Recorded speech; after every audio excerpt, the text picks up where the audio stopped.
road stretched on past the horizon as his bike rolled along the cliff's ridgeline. A dusty cloud followed in his wake as the sun was setting over the painted hills, creating a golden twilight that cast long shadows against the desert pines. It had been a long journey to get this far, but he needed to push on before night fell to reach his campsite before the light was gone. Then, as he was listening to the rhythm and hum of the motor, a grinding noise began from the rear of the bike. Slowing to a crawl, he rolled to a stop in the middle of a narrow road and ratcheted the control levers into their locked positions. Sweeping his cloak to the side, he climbed down off the well-worn leather seat, and a flurry of desert dust shook loose from his clothes. Walking around to the back of the bike, he began examining the control arms connecting the rear drive wheel to the motor. As he had suspected, a piece of dusty rock had kicked up and wedged itself between the wheel and arm, causing the grinding he had heard. An easy fix. Walking back to the side of the bike, he unpacked a small toolbox, from which he took a short bar to pry the stone free. With a few good pushes, it was easily dislodged. While he was stopped, he decided to check over the rest of the bike, as he had been on the road for many miles.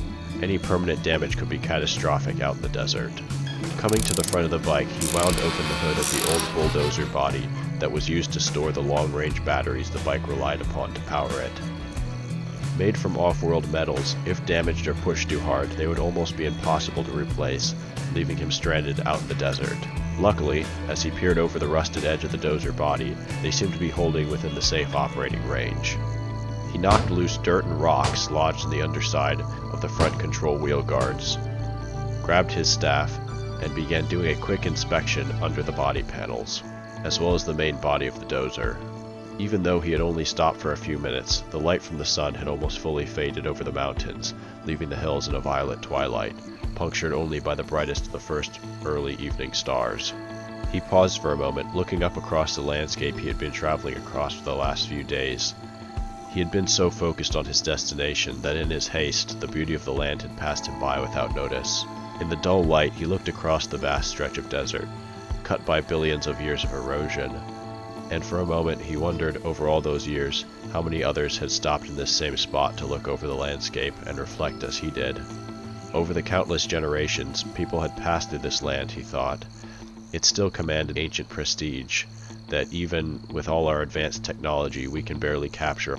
No machine of man could have carved as deeply as the ancient rivers that made these hills, or painted such a vast artwork of shapes and colors.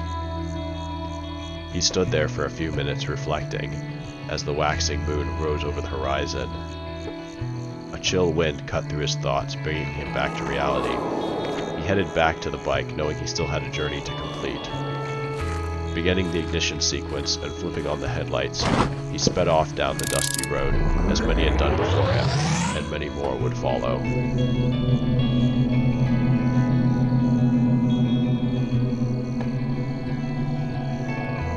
Thank you for watching. If you want to see more models or hear more stories, please subscribe.